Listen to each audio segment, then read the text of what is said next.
పరిశుద్ధుడా మహోన్నతుడి తండ్రి, కృపగల నాయన, పరిశుద్ధమైన బంగారు పాదములకు లెక్కలేని ఈ పరిశుద్ధ వారంలోనైనా ఈ 3వ దినంలో ఈ రీతిగా నా తండ్రి మీ నామాన్ని మేము స్తుతించి గణపరుచున్నాం. ఈ సమయంలోనైనా మీ లేఖనాల్లో రాయబడినటువంటి విషయాలు, మీ మాటలు నా తండ్రి మేము జ్ఞాపకం చేసుకోబోతున్నాం. నా తండ్రి మీ వాక్యంలో ఉన్నటువంటి మర్మాలు, నిగూఢమైనటువంటి సత్యాలు ఈ రాత్రి నాకు మాకు నేర్పించండి. వాటిని మేము గ్రహించడానికి, వాటిని మేము అర్థం చేసుకోవటానికి, వాటిని మా జీవితాల్లో అన్వయించుకోవటానికి నా తండ్రి మా మనోనేత్రాలు మీరు తెరవమని ప్రార్థన చేస్తున్నాను. అల్పుడును అయోగ్యుడైనటువంటి నన్ను ప్రభు కొద్ది సమయం మీ శిలువలో నన్ను మరుగుపరుచుకునండి. నాకు నోటికి బోరగా ఉండండి. విననైనటువంటి మీ బిడ్డలు మీరు దర్శిస్తున్నాయన, వినగలిగినటువంటి చెవి, గ్రహించగలిగిన మనసు, అనుసరించే హృదయాన్ని మీరు దయచేస్తూ మీరే సమస్త ఘనత మహిమ ప్రభావాలు మీరు ఆరోపించుకోమని యేసు నామములో ఈ ప్రార్థన సమర్పించినాం తండ్రి, ఆమేన్. క్రీస్తునందు ప్రియమైన దేవుని బిడ్డలారా, మన రక్షకుడైన యేసుక్రీస్తు యొక్క ప్రశస్త నామములో మీ అందరికీ రాత్రికాల సమయంలో ప్రభు పేరట వందనాలు తెలియపరుస్తున్నాను. గత 2 దినాలు కూడా ఈ పరిశుద్ధ వారంలో సోమవారం, మంగళవారం దినాన ఏమి జరిగినవో, యేసు ప్రభు ఆయన చేసినటువంటి కార్యాలని ఈ పరిశుద్ధ వారంలో 2 దినాలు మనం జ్ఞాపకం చేస్తున్నాం. ఈ రోజున పరిశుద్ధ వారంలో 3వ దినం, వెడ్నెస్డే, బుధవారం. ఈ దినానికి విశ్రాంతి దినం అనే శీర్షిక కూడా మొదట్లో మనం జ్ఞాపకం చేసుకున్నాం. విశ్రాంతి దినము అంటే, విశ్రాంతి దినం అంటే పాత నిబంధన గ్రంథ ప్రకారం శనివారం వచ్చేటువంటి విశ్రాంతి దినం ఇది కాదు. పరిశుద్ధ వారంలో యేసు క్రీస్తు మొదటి సోమవారం, మంగళవారం, అది ఎన్నటి దినాన మరి యెరూషలేముకు ఆయన వెళ్ళినప్పుడు పరిసయ్యులు, సద్దూకయ్యులు, హేరోదీయులు ఆయన్ని ఏ రీతిగా శోధించారో, ఏ విధంగా ఆయన్ని అంతమోర్చాలనేటువంటి రీతిలో ఎన్నో ప్రశ్నలు వర్షం కురిపించినటువంటిది మరి నిన్నటి దినాన జ్ఞాపకం చేసుకుని ఉన్నాం. ఈ రోజున యేసు ప్రభు బేతనియాలోనే ఉండిపోవాల్సి వచ్చింది. ఈ దినం యెరూషలేముకు మరలా వెళ్ళలేదు. ఈ దినం ఏ పని కూడా చేయటానికి ప్రభు బయటకు రాలేదు. ఈ దినం బేతనియాలోనే ఉండిపోవలసినటువంటి పరిస్థితి ఈ దినం ఉన్నది జరిగింది. అందువలన ఈ దినాన్ని ఆయన ఏ పని చేయలేదు కాబట్టి విశ్రాంతి దినం అని చెప్పడం జరిగింది. బేతనియాలోని విందులో యేసు ప్రభువును ఆయన శిష్యులు పాల్గొన్నటువంటి విషయాన్ని 3 సువార్తికులు రాశారండి. 4 రాశారు.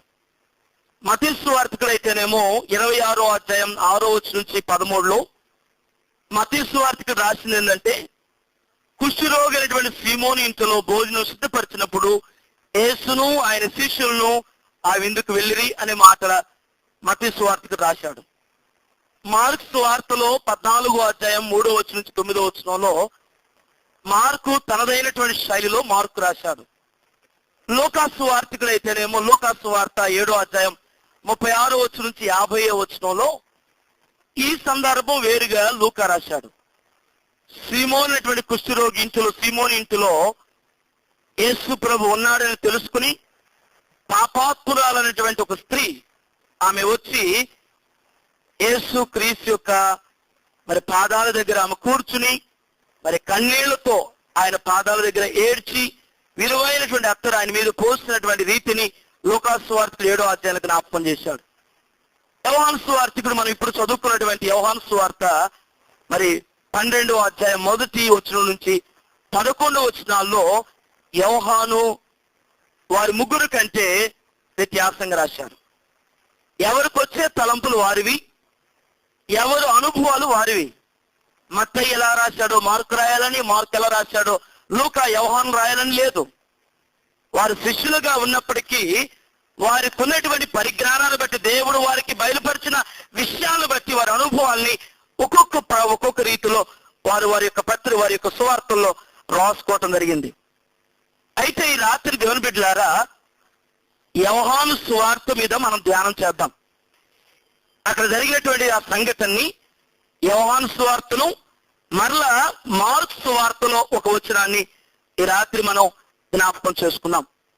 న్యూ టెస్టమెంట్ బైబిల్లో 66 పుస్తకాల్లో ఒక క్రొత్త నిబంధనలోని మరియా అనేటువంటి వారు మరియలు 7 మరియలు ఉన్నారు. ఒక క్రొత్త నిబంధనలోనే 7 మరియలు ఉన్నారు అనేటువంటిది స్వార్థికులు జ్ఞాపకం చేస్తున్నారు.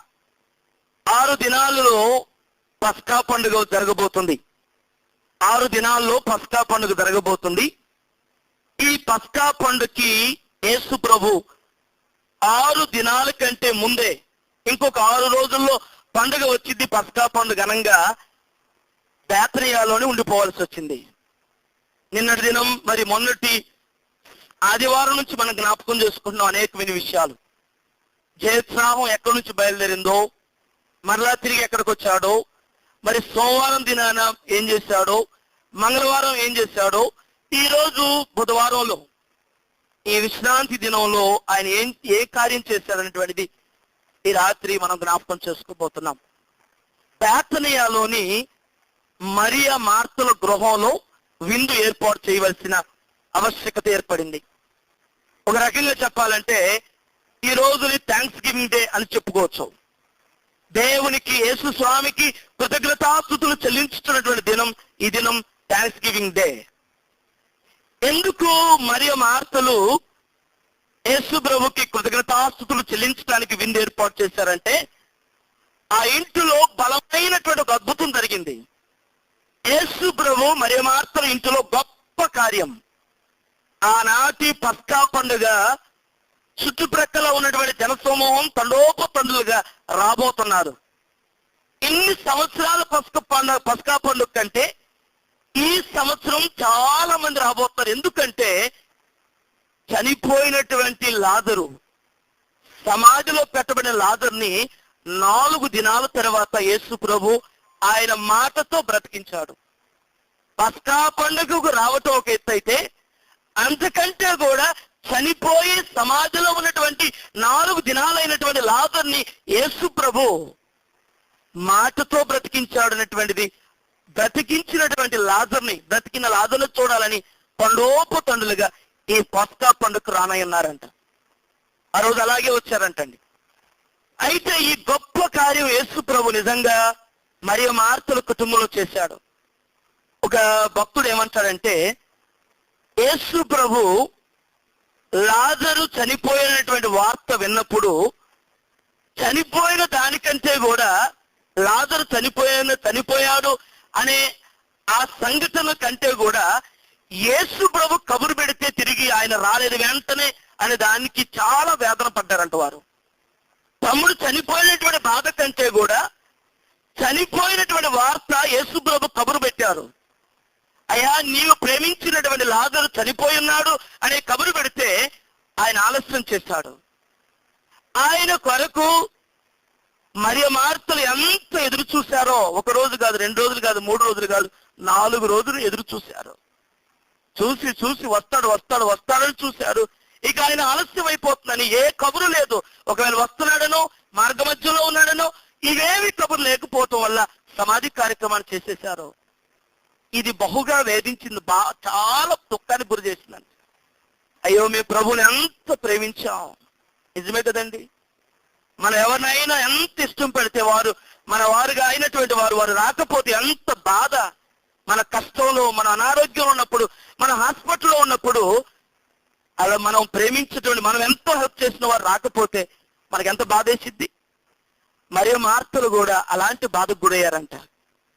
లాజరు చనిపోయినటువంటి దానికంటే ప్రభు రాలేదు తెలిసిన వెంటనే కబురు పెట్టినా గాని ఇన్ని రోజులు, 3 రోజులు, 4 రోజులైనా గాని ప్రభు రాలేదు అనేటువంటి వేదన వారిని బహుగా బాధించిందంట.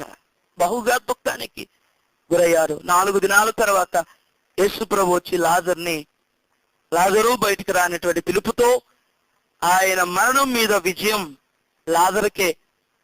లాజరు పిలిచినప్పుడు వెంటనే లాజరు బయటికి, సమాధిలో నుండి బయటికి రావటం జరిగింది. అందుకని లాజరును బ్రతికించాడు యేసు ప్రభు అని కృతజ్ఞతా పూర్వకంగా మరియా మార్తలు వారి ఇంటిలో ఈ విందు ఏర్పాటు చేశారు. లాజరును బ్రతికించాడు, మా తమ్ముడిని బ్రతికించాడు అనే కృతజ్ఞతా భావంతో యేసు ప్రభుకి శిష్యులకి విందును ఏర్పాటు చేశారు.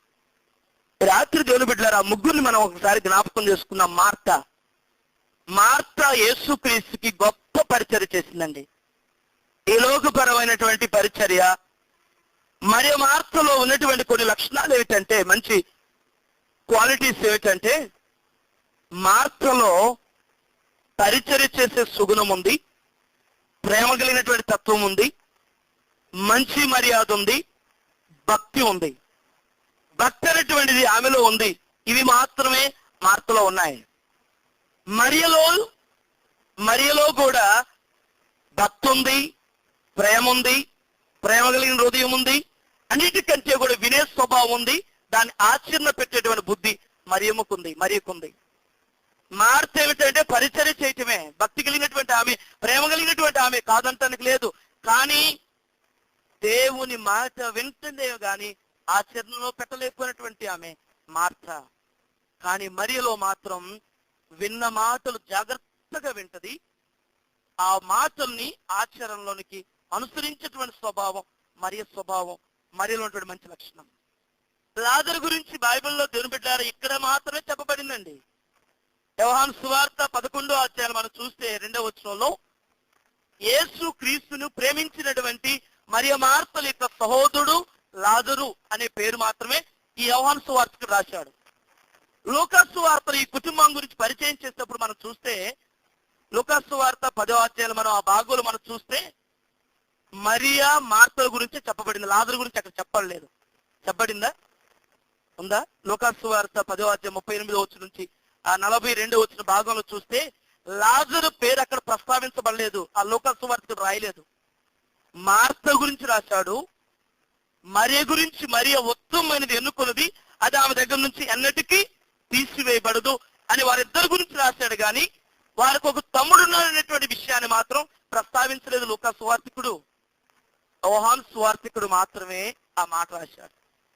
బైబిల్ పండితులు ఏమని వర్ణించారంటే లాజరును ఉద్దేశించి, లాజరు ఇద్దరి మధ్య ఒకగానొక తమ్ముడు, వారికిద్దరికి ఒకగానొక తమ్ముడు, అల్లారు ముద్దుగా గారాభంగా తల్లిదండ్రులు లేరు కాబట్టి ఒకగానొక తమ్ముడు అని చాలా గారాభంగా చూసుకునేవారంట.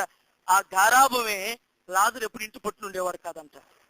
అమితమైన ప్రేమ, అమితమైనటువంటి అమ్మో మా ఒక్కగానొక తమ్ముడని అమితమైన ప్రేమతో చూసుకునేవారు లాజర్ని. ఆ ప్రేమే, ఆ ఆప్యాయత, ఆ బంధమే లాజరు ఎప్పుడు కూడా వీధిలో ఉండేవాడు. చనిపోయినప్పుడు మాత్రమే యేసు ప్రభు లాజరు, మరి యోహాను సువార్తికి లాజరు గురించి జ్ఞాపకం చేయటం జరిగింది. ఈ బేతనియాలో లాజరు బ్రతికించినటువంటి కార్యం అంతా కూడా భక్కురమని తెలిసిపోయిన అందరికీ తలోపతందులుగా అసలు లాజర్ని బయటకు వస్తే చూద్దాం అసలు ఎలా ఉన్నాడో. ఆ రోజున ప్రేత వస్త్రాలతో చుట్టి సమాధిలో పెట్టారు. 4 దినాలు, 4 పగళ్ళు, 4 రాత్రులు సమాధిలో ఉన్నాడండి. 4 దినాలు సమాధిలో ఉన్నటువంటి లాజర్ని ప్రేత వస్త్రాలతో చుట్టబడినటువంటి ఆ మనిషిని చూద్దాం అసలు ఎలా ఉన్నాడో, ఆయన శరీరం ఎలా ఉందో, ఆయన ఎలా ఉన్నాడో చూడాలని అనేక మంది బేతనియాలో చుట్టుప్రక్కల యెరూషలేము ప్రాంతం అంతా కూడా కనిపెడుతున్నారు. ఇల్లంతా కూడా సందడితో నిండి ఉంది. మరియ మార్తల గృహం అంతా ఆనందంతో, సంతోషంతో. ఎందుకంటే యేసు ప్రభు శిష్యులు కూడా కీర్తనలు పాడతారండి. రేపటి రాత్రి కీర్తనలు పాడి వారు ఒలీవల కొండలకు వెళ్ళెను అనే మాట రేపటి దినం జ్ఞాపకం చేసుకుంటాం. కాబట్టి ఈ రోజు ఇది సాయంకాలం ఏర్పాటు చేయబడిందంట, ఉదయం కాదంట. ఇది మరియ మార్తల గృహంలో సాయంకాలపు విందు. ఇది ఈ సాయంకాలపు విందులో ఆనందం, ఆ ఇల్లు అంతా కూడా ఆనందం, సంతోషం అంతా కూడా మరి సందడితో, మాటలు పాటలతో ఇల్లంతా కూడా నింపబడినటువంటి సమయం. భోజనానికి కూర్చున్నటువంటి వారిలో లాజరు కూడా కూర్చున్నాడు. ఎంతమంది ఉన్నారంటే యేసు ప్రభు, 12 మంది శిష్యులు, మరియా, మార్త, లాజరు. ఎంతమంది ఉన్నారు మొత్తం ఆ ఇంట్లో? 16 మంది ఉన్నారు.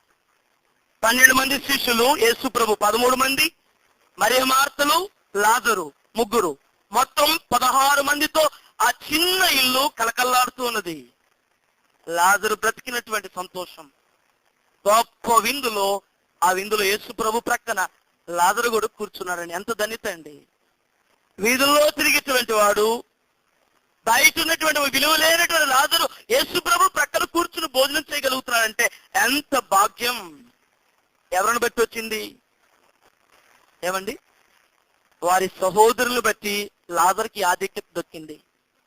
లాజరుకి ఆధిక్యత, ప్రభువుతో కలిసి కూర్చోగలిగినటువంటి ఆధిక్యత కేవలం మరియ మార్తను బట్టి.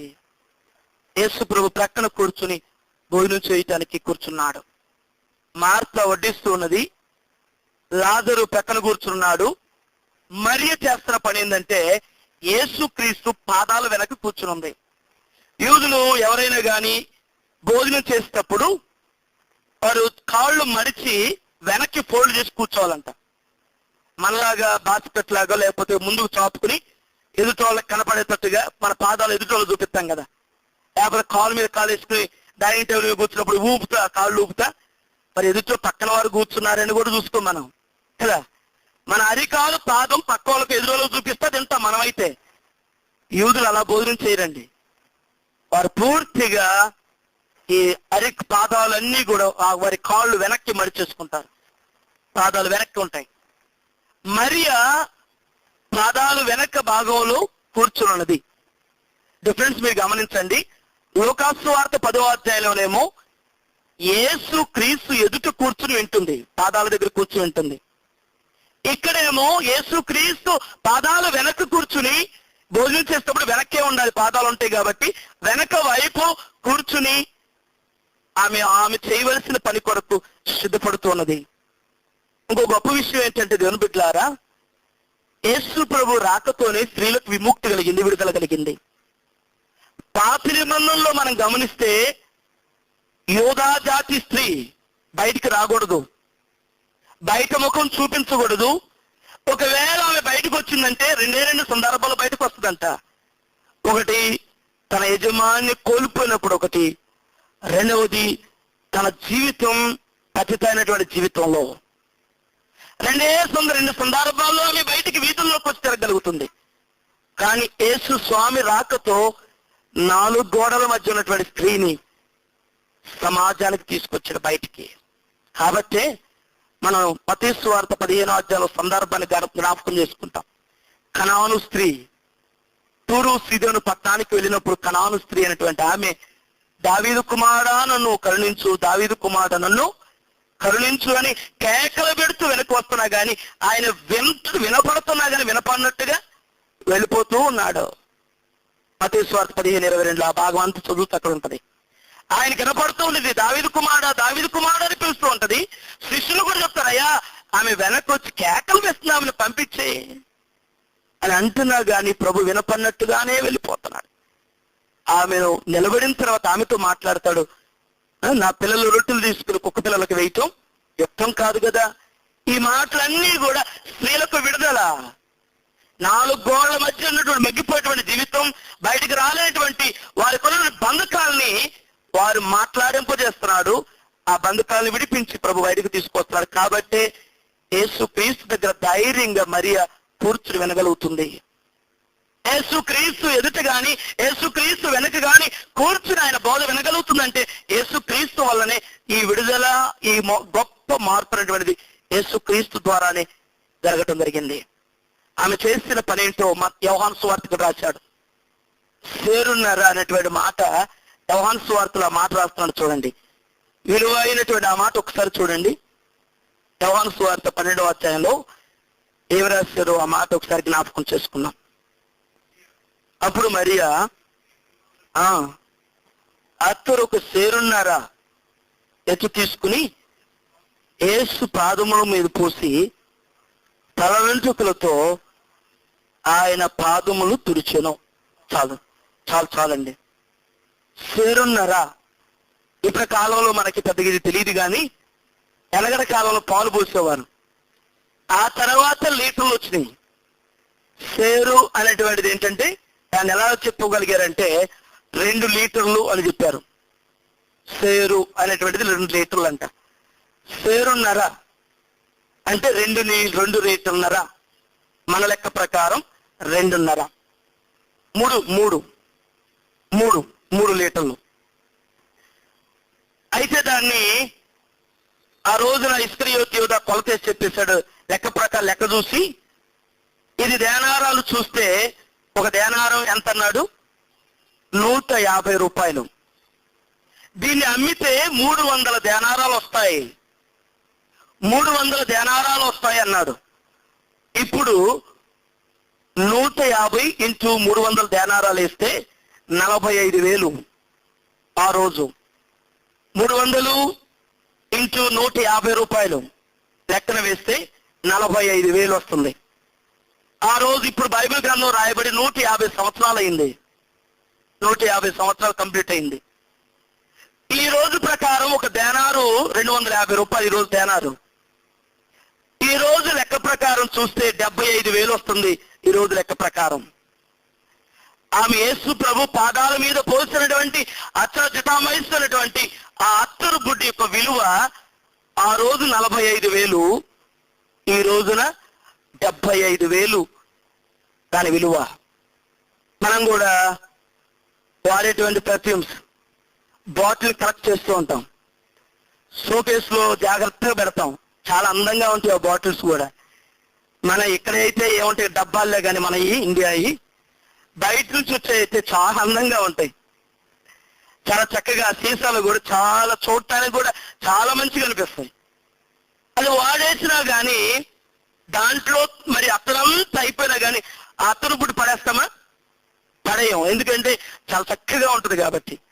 దాన్ని జాగ్రత్తగా సెల్ఫ్ లో మనం జాగ్రత్తగా పెట్టుకుంటాం, ఎందుకంటే షోకేస్ లో అందంగా కనిపిస్తుంది అని.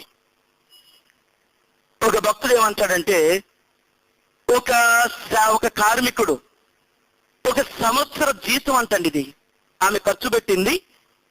ఒక కార్మికుడు సంవత్సర కాలం కష్టపడితే సంపాదించినటువంటి డబ్బులు ఒక్క అత్తరు పుడ్డుతో యేసుక్రీస్తు యొక్క పాదాల మీద అత్తరు ఒలిపేసింది ఆమె. సంవత్సరం కూలి, సంవత్సర జీతం డబ్బులు ఈమె యేసుక్రీస్తు కొరకు బహుశా ఎంతకాలం నుంచి దాచిపెట్టుకుంటున్నారండి డబ్బులు. పిల్లలు కూడా కిడ్నీ బ్యాంకులు దాచిపెడతారు డబ్బులు. మనం డబ్బులు ఇచ్చినప్పుడు ఆ కిడ్నీ బ్యాంకులు వేసుకుంటూ ఉంటారు. వారికి అవసరమైనప్పుడు ఏదో బర్త్డే అప్పుడు అలాంటప్పుడు అది మరి లాక్ ఓపెన్ చేయటం, లేకపోతే ముంతలు ఉండేవి. మన కాలంలో మంతులు ఉండేవి, ఇప్పుడు పిల్లలు అలా మంతలు లేవు. అప్పట్లో మంతుల్లో పావలాలు, రూపాయలు దొరికితే ఖర్చు పెట్టుకోకుండా దాచిపెట్టుకునేవాళ్ళం. ఆ మంతులు చాలా జాగ్రత్తగా కాపాడుకునేవాళ్ళం. ఏదో ఒక సందర్భంలో దాన్ని జాగ్రత్తగా పగలగొట్టుకుని చూసుకుని ఏరి ఆ డబ్బులన్నీ ఖర్చు పెట్టుకునేవాళ్ళం ఆ రోజులు. ఈమె ఎంత కాలం నుంచి దాచిపెట్టుకున్న డబ్బులో తమ్ముడి మీద ఉన్నటువంటి ప్రేమ, యేసు ప్రభు చేసిన కార్యానికి ఆ డబ్బులన్నీ కూడా అంతకంటే ఆ డబ్బులు పెద్ద విలువ పెట్టలేదు ఆమె. ఇన్ని డబ్బులా అని అనుకోలేదు ఆమె. యేసు ప్రభు ఎంత గొప్ప కార్యం చేశాడు. అయ్యో, నా తమ్ముడు చనిపోయినటువంటి లాజరు బ్రతికించాడు, వాడికంటే ఈ డబ్బులు నాకు ఎక్కువ అని అనుకుందేమో. ఆ డబ్బులన్నీ పెట్టేసి విలువైన స్వచ్ఛమైనటువంటి అత్తరు బుడ్డిని తెచ్చింది. కల్తీ బుడ్డు కాదండి, కల్తీ లాంటి అది కాదు. మనం కల్తీ చేసేస్తామేమో కానీ ఆ రోజు మరీ కల్తీ చేయలేదు. జటామనిస్తున్నటువంటి మాట అక్కడ యోహాను సువార్తికుడు మాట రాశాడు. 1 సంవత్సరం ఒక కార్మికుడు యొక్క కూలి. ఇక్కడైతే యోహాను సువార్తికుడు అయితేనేమో అది ఆయన పాదాల మీద పోసి ఆయన తల వెంట్రుకలతో తుడిచెను అనేటువంటి మాట యోహాను సువార్తికుడు రాశాడు. కానీ మార్కు సువార్తికుడు ఎలాంటి డిఫరెంట్ గా ఎలా రాశాడంటే 14:3 ఆమె ఆ అత్తరు బుడ్డిని పగలగొట్టి అనే మాట రాస్తా. ఒకసారి చూడండి ఆ మాట చూద్దాం. మార్కు సువార్త 14:3 అండి. ఆయన బేతనియాలో కుష్ఠరోగి అయిన సీమోను ఇంట భోజనంలో కూర్చున్నప్పుడు ఒక స్త్రీ మిక్కిలి విలువ గల జటామాంసి అత్తరు బుడ్డి తీసుకుని వచ్చి ఆ అత్తరు బుడ్డి పగలగొట్టి ఆ అత్తరు ఆయన తల మీద పోసెను. ఇక్కడ రాసినటువంటి మరో మంచి పదం ఏంటంటే ఆ అత్తరు బుడ్డి పగలగొట్టి ఆ అత్తరు ఆయన తల మీద పోసెను. సుందరముగా ఉన్నటువంటి ఆ అత్తరు బుడ్డిని నెలకేసి పగలగొట్టేసి విలువైనటువంటి అత్తరు ఆయన మీద గుబలించి వేసినటువంటి కార్యం. దేవుని బిడ్డలారా, ఈ కార్యం చేసింగానే వెంటనే ఇస్కరియోతు యూదా చాలా కోపం వచ్చింది. దీన్ని అమ్మి వేస్తే పేదలకు ఇవ్వచ్చు కదా ఈ డబ్బులన్నీ కూడా అనే మాట అన్నప్పుడు ప్రభు అన్నాడు, పేదలు ఎప్పుడు మీతోనే ఉంటారు, నేను మీతో ఉండను. కానీ ప్రభు గొప్ప మాట జ్ఞాపకం చేశాడండి. ఈ అత్తరు అనేటువంటిది, పర్ఫ్యూమ్ అనేటువంటిది ఎవరికి పూస్తారంటే చనిపోయినటువంటి వారి భౌతిక గాయానికి పూసినటువంటిది. ఈమె చేసిన మంచి కార్యం ఏంటంటే, నేను చేయబోతున్న కార్యం ముందుగానే తండ్రి అనేటువంటి దేవుడు ఈమె ద్వారా ఈ కార్యాన్ని జరిగించినటువంటిది జ్ఞాపకం చేస్తున్నాడు ప్రభు. ఆ రోజున యూదులు మరి చనిపోయినటువంటి వారిని మరి సమాధి చేసేటప్పుడు వారి మీద తెల్లటి వస్త్రాన్ని కప్పేటప్పుడు వారి యొక్క శరీరానికి భౌతిక గాయానికి పరిమళ ద్రవ్యాలను పూయటం అనేటువంటిది అప్పటి నుంచి అలవాటు. అందుకని ఇప్పటికి కూడా మనం కూడా చనిపోయిన వారిని మరి ఎంతకు ముందు ఏం చూసామో ఎలా చూసామో కానీ అప్పుడు మాత్రం ఎక్కడ లేనటువంటి ప్రేమతో ఎన్నో విధాలుగా మనం కూడా చేస్తూ ఉంటాం కదా. విలువైనటువంటి అత్తరు వారి మీద గుబులించినటువంటి పరిస్థితులు ఈనాటికి కూడా మనం చేస్తున్నటువంటిది. ఆ రోజున ఆమె ఆ అత్తరు బుడ్డిని ఆ స్థలంలో పగలగొట్టినటువంటిది. దీనికి ఏమి సాదృశ్యం, దీని సూచన ఏంటంటే అత్తరు బుడ్డి ఎంత సౌందర్యంగా ఎంత చక్కగా ఉంటుందో మానవుని యొక్క జీవితం కూడా అలాంటిదే. మానవుని యొక్క హృదయం కూడా అంత సౌందర్య సౌరూప్యంగా హృదయం. అది అలాగే ఉంటే గాజు మనం అద్దాలు దాంట్లో పెట్టుకున్నటువంటి సెల్ఫ్ లో అద్దాల్లో పెట్టుకున్నటువంటి లాగే ఉండిపోద్ది జీవితం. అది ఎప్పుడైతే నీవు పగలగొడతావో సువాసన ఇల్లంతా కూడా వెదజల్లింది.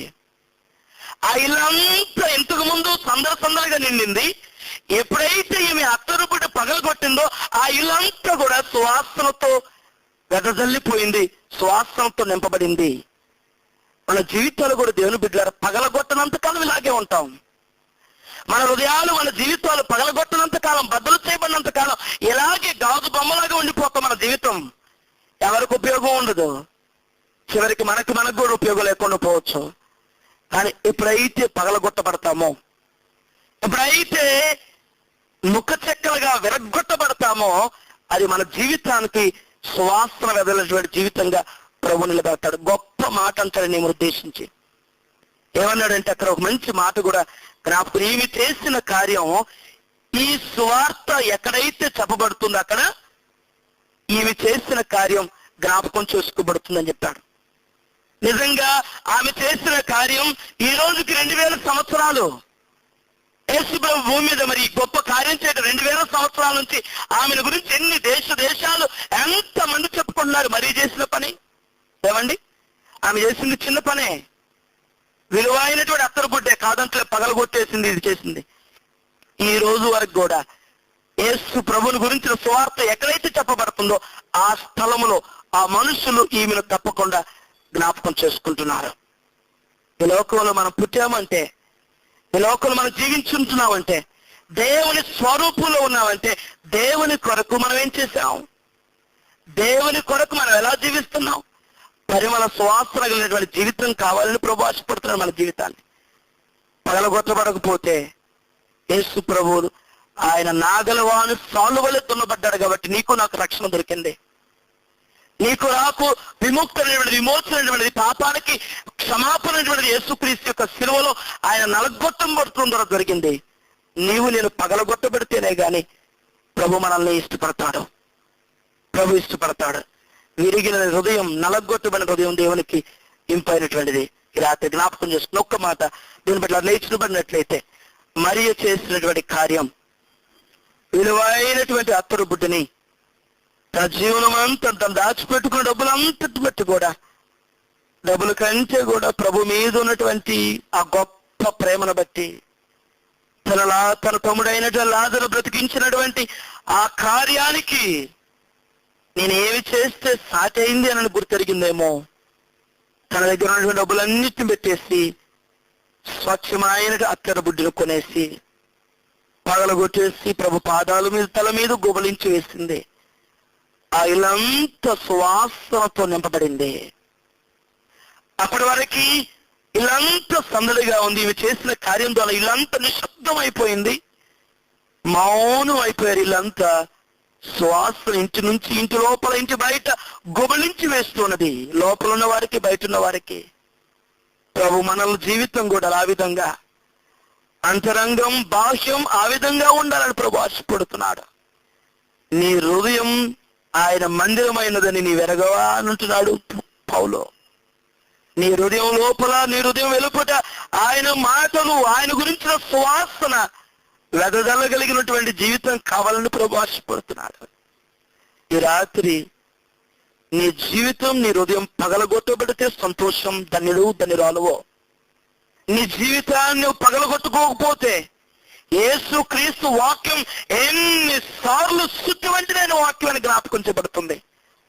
కొండలను సైతం పిండి చేయగలుగుతుంది, కానీ మానవ హృదయం అనేటువంటి మన హృదయాన్ని బద్దలు చేసుకోకపోతే మాత్రం మన జీవితం గాజు బొమ్మలాగా అలంకరణ రూపమేనండి. ఏ ఒక్కరికి ఉపయోగం ఉండకపోవచ్చు.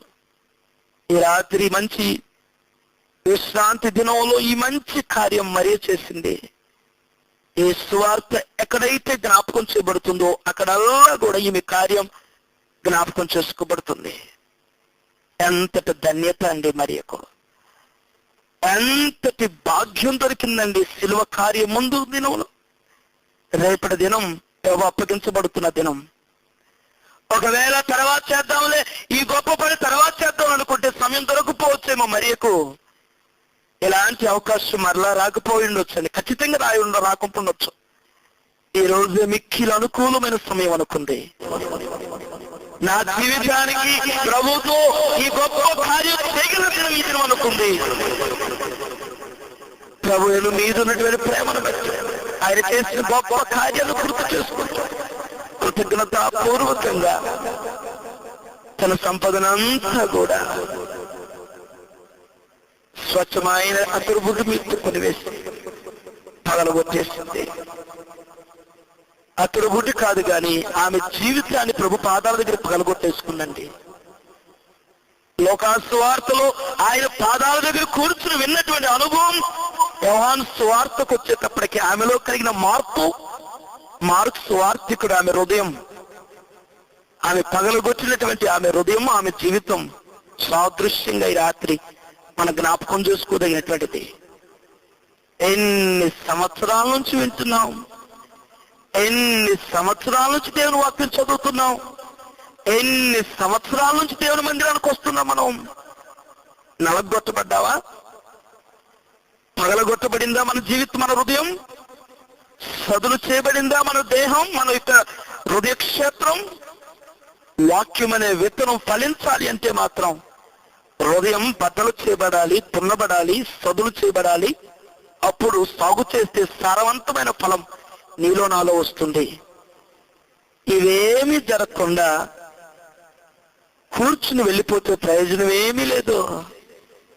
సంవత్సరాలు సంవత్సరాలు సంవత్సరాలు గడిచిపోవచ్చండి. అంజూరపు చెట్టు లాంటి జీవితమే. పైకి మాత్రం భక్తపరులాగే ఉండొచ్చు. ఆచారం, స్వనీతి, మనకే స్వనీతి. నేనే మంచోడిని, నేనే గొప్పోడిని, నేనే ప్రార్థనాపరుణ్ణి, నేనే యోగ్యుణ్ణి, నేనే అని మనం అనుకుంటున్నాం. స్వనీతి.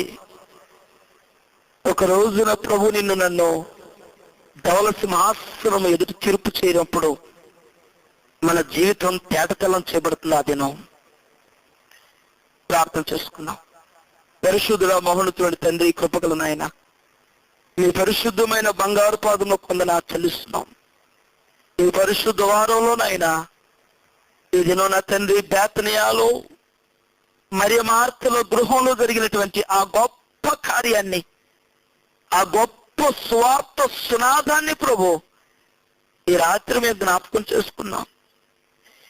చిన్ని కుటుంబం, పేద కుటుంబం, తల్లిదండ్రులు లేనటువంటి, దిక్కు లేనటువంటి కుటుంబం నాయన, మిమ్మల్ని ఆదరించినటువంటి కుటుంబం నా తండ్రి.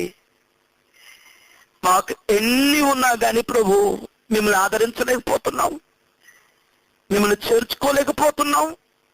పరిపూర్ణంగా నాయన మా హృదయంలోనికి నా తండ్రి ఆహ్వానం అనేటువంటిది లేనటువంటి జీవితాలే ఉంటున్నాయి మాలో.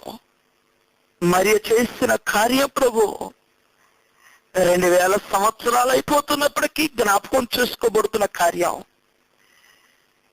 ఆమె చేసిన స్వార్థ సునాదు నాయన మిమ్మల్ని గురించి ఎక్కడైతే చెప్పబడుతుందో ఆ స్థలంలో జ్ఞాపకం చేసుకోబడుతుందని గుర్తు చేసినట్లుగా నాయన, వారు లేకపోయినప్పటికీ వారు చేసిన కార్యాలు జ్ఞాపకార్థంగా స్వార్థ సందేశాలుగా నాయన నేటికి మిగిలి ఉన్నాయి. మా జీవితంలో ప్రభు ఈ మాటలు, ఈ వాక్యాల మీద జ్ఞాపకం చేసుకున్నాం. ఈ రాత్రి ఈ విశ్రాంతి దినంలో ప్రభువా మా మటుకు మేము తిండి చూసుకోవటానికి, మా హృదయాలు మా జీవితాలు పగలగొట్టుకున్నామో లేదు పరీక్షించుకోవటానికి, పరిశీలన చేసుకునేటువంటి సదవకాశాన్ని, ఇటు తరుణాన్ని మీరు మా అందరికీ దయచేస్తున్నందుకు వందనాలు. ఈ మాటలు, ఈ వాక్యాన్ని ప్రతి హృదయంలోనైనా నీరుగట్టి ఫలింపచేయమని ప్రార్థన చేస్తున్నాను. ఈ మాటల ద్వారా వారి హృదయాలు యేసు నామములో తెరవబడాలని ప్రార్థన చేస్తున్నాను. ప్రభు మీ కార్యం జరిగించండి. మా జీవితాల ప్రభువా మీకు ఇష్టమైనటువంటి రీతిలో నాయన సిద్ధపరచుకోవటానికి, అమర్చుకోవటానికి నా తండ్రి మీ కృపా సహాయం అందరికీ మీరు దయచేయమని యేసు నామములో ఈ ప్రార్థన సమర్పించుతాను తండ్రి. ఆమేన్. పరలోకమందున మా తండ్రి, నేను ఆమె పరిశుద్ధపరచుకునగా నీ చిత్తం పరలోకమందున వేర్చులు పొందులని మా ఇలా ప్రార్థన చేసుకోవాలని క్షమించు.